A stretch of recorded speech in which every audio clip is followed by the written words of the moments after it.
There's the cabin out there someplace if you can see it.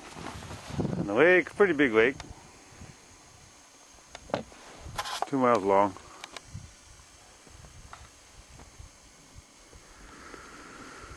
And that's just one of our hunting spots. Here's the bait. This bait here was 235 yards, and that carcass there I was getting 265. Yeah. So here we are in the Trapper Shack, February 19th. Yep. Scott's been here since Tuesday wolf hunting. He's seen a wolf a bunch of times. We'll talk about that later. This lynx is hanging on the wall. That marten is number 298. And if you look over here on this wall, hanging, trying to dry or thaw out, sorry, is 299, or excuse me, 199 and number 200. This is my 200th marten of the year, and it's been one hell of a year. And I didn't get going early, so I've just got all kinds of enthusiastic thinking about next year. Well, kind of excited. And Scott's, we're going to set this camera down so we can sit and discuss all this. But anyway, we just wanted to show you that because we can't hook it all together. This is, we got all this stuff thawing out in the cabin so I can skin some of it tomorrow. Scott's wolf hunting. The size of this cat. This is a cat. That's awesome.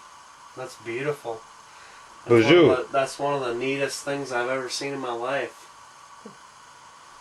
Big long tufts, yeah. And check out his feet there. I don't know if you can see there. Here, I'm going to see if I can pull that in. Where's his feet? Hold his feet so I can see him. Yeah. Those are the snowshoes that make a lynx be able to walk on the snow. When he's not exerting himself, he can walk on the snow just like a rabbit. And when he wants to bushwhack a rabbit, well, then he might sink in a bit when he's giving her caca, but he... That's beautiful. Them big fat feet keep him... We're trapping, we're hunting, life is good. Life is great. And Scott has been... How many days is this? This is a week. Not a week. Just about a week. Almost. Yeah, tomorrow will be a week. Well... No, it's actually about 6 days, 5 days, because we went fishing. Right. Oh yeah, we went fishing. We took a day to go fishing. Murray's Count. Yeah, my nearest neighbor, Yep. Murray, is 15 or 20 miles that way, and we went through the bush and, you know, of course we trapped our way over there and then checked and then popped into Murray's house and Murray's cabin where he lives, and him and his wife Becky, and we went fishing for the day. We had a hell of a time. I showed him how to fish. Yeah, he did. Yeah, they give us a little U.S. fishing lesson there. Put on a little, what do you call those, clinic. Bit of a clinic going on there. Yep. It was great. It was an awesome time. Great people. Can't say enough about them. Yeah.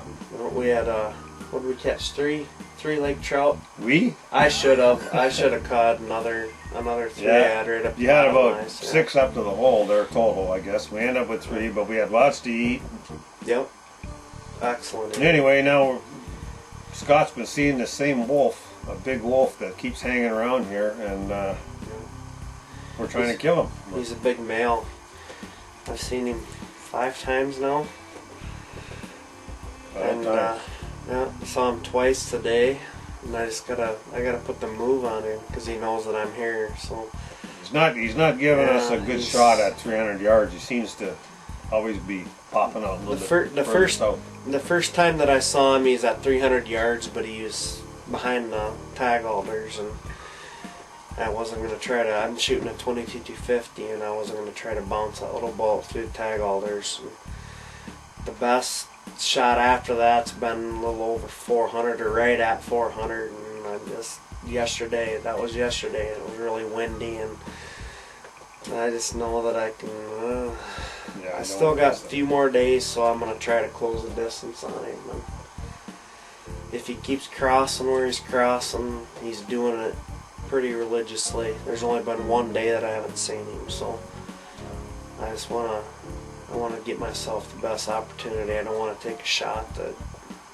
isn't right. So We've shot a lot of wolves out of this cabin over the years, but I'm not talking lots like a deer tree stand or something. I'm talking like 1 or 2 a year. I don't get a lot of hunters that can put up with this loneliness, basically sitting here for days on end. I'm trying to outweight a wolf, which is pretty tough. But anyway, it does get done. We shot every year that we've done this. We've shot at least one. I've had a few guys give up. I should say give up. Have to go home. I think of all the guys that have ever come and tried this, they've all succeeded on a what you call it, a follow-up hunt. Yeah. They've all got one, but they all, you know, wolf hunting ain't easy. Like no hunting is easy, but you're looking for a ghost, and the biggest trick of it is a wolf. You're asking to kill something in the daylight that likes to be here way more in the dark. And this is not night shooting is not allowed up here, so there's no night vision, you know, shooting. You can look in the dark, you can do what you want, but there's no shooting in the dark. So. And I do that. I keep an eye in the dark. And yeah, but bottom line is, you know, we couldn't see good enough in the pitch black out here to shoot anyway. No, it's just a kind of a peace of mind type of deal, and all the accommodations here, you know, it's 12 by 12 if you can handle ice fishing. It's got everything more than an ice shackle. You're not going to freeze to death. That's all we can tell you. You might get bored to death, but you're not going to freeze to death. You can handle yourself for 6 days, you're fine. You can always bring a friend. I mean, yep, you can always bring a friend. Yep. In fact, I was here, you know, 2 weeks ago. Yeah, Doug and I came up and we saw a wolf. He crossed out on the point there, and with the right, you know, with the right equipment, you know, if you can, you know, handle the equipment that shoots the 600 yards, that ranges the 600 yards, the point where they all cross is 600 yards, you know, and if you're confident to make that shot, I mean, we would have killed one wolf that first, or you know, a good chance of killing a wolf. The thinking is that you don't need to make a shot like that. Yep. It's going to be closer, and it's always been closer. Sure, there's been shots out there like that, I mean, you're right. You were right not to take it, because unless you got that rigging, I don't have any rigging that I can guess a wolf's frame from his spine to his chest bone. Shit, you're probably not looking more than 18 inches. Yep. And at wind drift and half a mile ice. Yep. And that's just it. You know, what people don't think about is, you know, with bears, wolves, everything up here. You don't, there's a lot of shots that maybe people would take down south in the States, you don't take up here. Because you don't have bush, you don't have, you know, that jungle behind you. Don't have that jungle behind you down there to track that animal in. Even with blood and snow, a mile, 2 miles, 3 miles is a lot different back home than it is up here. You can always get around and start over. Here you're a long way from. Yep. You're going to want your mommy long before it's over. Without if you a doubt. nick him in here, he'll take you to no man's land. When I see that dog out there in the ice, I see coyote, and I've hunted a lot of coyotes. I've killed hundreds of coyotes with that same rifle that I'm carrying. With coyote, I don't worry about shooting them in the lungs.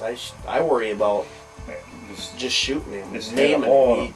You'll get a hole in pick him. him up. We're going to get him back home in South Dakota. Up here with a wolf, no, you have to shoot him in the vitals. You got to kill him. Yeah. If you blow his leg off, off. It could be laying there in the snow. I would be hard pressed to run that thing down on snowshoes. Yeah. If he's fresh. I just know what way they're like. That sounds like a bunch of bullshit, but that's just the way they are. Yeah. On a front leg, yeah. Back leg, that thing could outrun me for miles and miles and miles on 3 legs. Yeah. They just have a persistence and a will to live and endless energy. They don't get tired. That's why they can run a deer to death, because they don't get tired. The deer does. Yeah. Your tongue will be hanging that far down. It'll be almost licking the snow when he's running on a dead gallop. And yet he can do that for miles. Yeah. God, they're amazing. Yeah, How it's, strong they're. I admire the shit out of them, and then that's till they start eating my marten. Of course, they're costing me money now. Scott's orders is to kill this bastard. We're trying to kill this one. Yeah, he's they ate 4 marten on me last week, so if this sales is as good as I think anticipating, and it's happening as we speak right now tonight, February 19th, Sunday. Yeah, I think we're looking at $100 marten, so I lost $400 to wolves last week. My wife thinks I'm crazy. Yeah, everybody thinks I'm crazy. Yeah. Well, I do too. Why would you want to leave a home? But you're what, 7 miles from a chunk of pavement? Yeah. It's. Oh yeah, you can walk out there if you had to. You could walk out there if you had to. Usually we have a snow machine here for the hunter. Yeah. Usually I'm here with the hunter. Yeah. Basically all I use this camp for anymore is some to trap and some to wolf hunt. Then you use it for moose hunting. And we did it for a moose hunt a few times. And for even wolf hunting, from where I come from Flatland, South Dakota, you don't wake up to a better view every morning.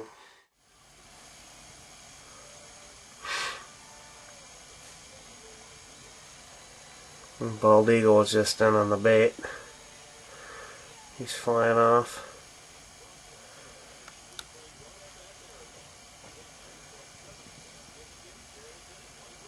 He's gonna sit up there and watch for a while.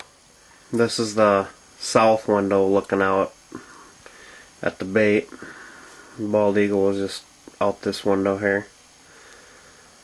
Got a pretty good pile of bait out there, but today, again, of course, I still have about an hour of light left.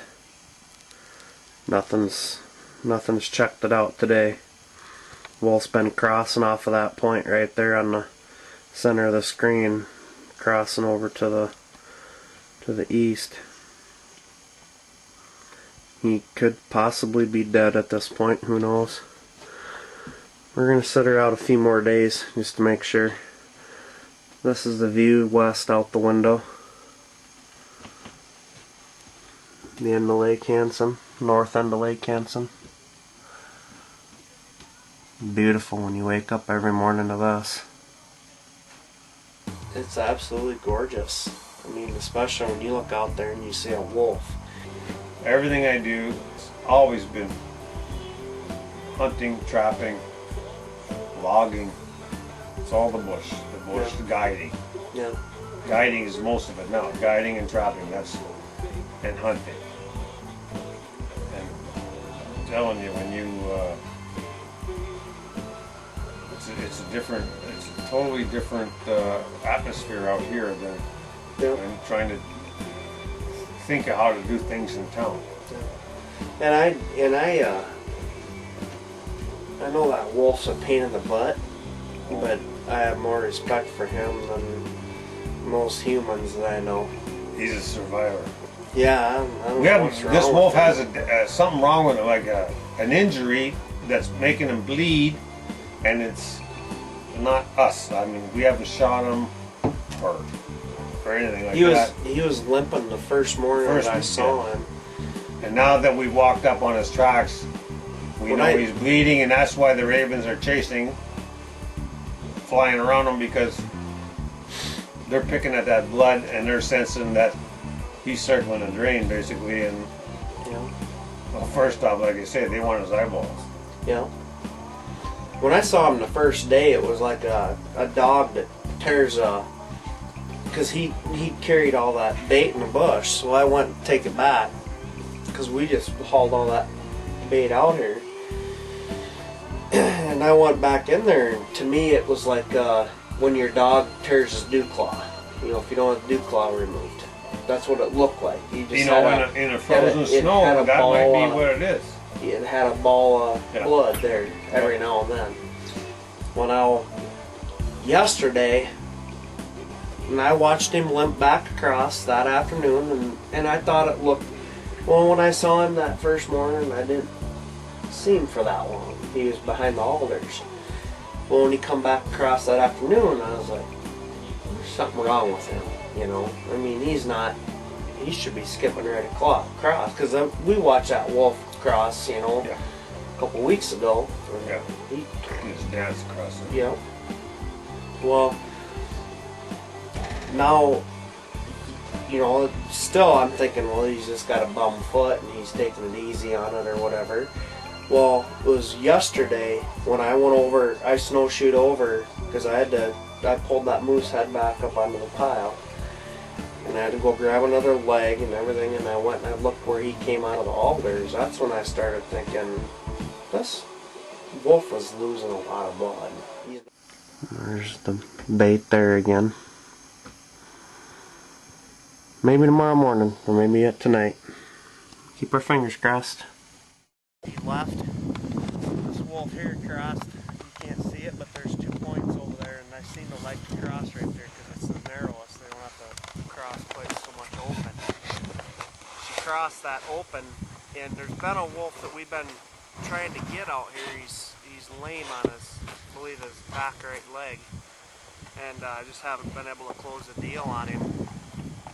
And finally yesterday this one comes out, and not knowing exactly what her intentions were, I was getting a little bit anxious because it was my 9th day out here. And she ended up, after about an hour, she poked up out of the alders down there at the very end at about 380 yards. I wasn't quick enough to get through that. Well, I had my gun through the hole, but she started trotting up the ice, and I thought she was going to come all the way up to the bait. Well, she didn't. That night before, she had some scattered bones down there, and she grabbed one and went back into the bush. So, about 2 hours later, I could see her behind these tag alders here, and I could just catch glimpses of her every once in a while. I knew it was just a matter of time, and she was going to pop back out. I was just hoping she'd do it during daylight hours. Well, after seeing her probably 2 more times, at about 2 hours between, I literally stood at the end of the bed looking out that little window. I will do that. Not wanting to scare any ravens or anything, because I knew she was real timid. Well, finally, it was about 5:20 last night. She crossed on the other side of that point and went back east the way she had come yesterday morning. And I thought, well, my day was over with. Well, what she was doing is the wind was out of the north. She was just getting the wind right for this bait. She ended up working her way through the trees, and she comes out. She come right back across the lake. She stopped down there where she had originally come out, and all of a sudden she decided she's going to come in and eat something. She comes up to this bait right here, and the ravens kind of spooked her off. They were attacking her. She was jumping at them, biting at them. She runs back towards the bush and then turns and goes down. There's a carcass laying right down here, and when she stopped to grab it, I shot her. She hit the ground immediately. She wiggled a few more times, and I shot her again. I'm used to coyote hunting. They keep moving, you keep shooting. I shot her again, and it was all over with. Hit her high the first shot. More than likely I spined her, and then the second shot was, it's only an inch and a half away from the original shot. But great hunt. Takes a lot of patience, but that's what it's all about. Any kind of hunting takes a lot of patience. But beautiful scenery. Had absolutely the time of my life, and I got to thank Bob so very much for the opportunity. Because to date, it's the best hunt that I've ever gone through. And I've done a little bit of hunting. I haven't done a ton, but it's by far the best hunt that I've ever gone through because I love predator hunting. So thank you so much, Bob. Appreciate it. My pleasure. And this is a quarry that they made a couple of years ago. But anyway, there's a wolf bait right on that bush line back there, far side of that pit. And I'm building a blind up here, and we're going to use it next winter. Just another site we've got set up because you get a great view from up here. This morning, right after a rain shower, about 15 minutes after shooting time, they were both together. I shot this big one here, and beautiful, beautiful wolf, about 150 yards. They look healthy.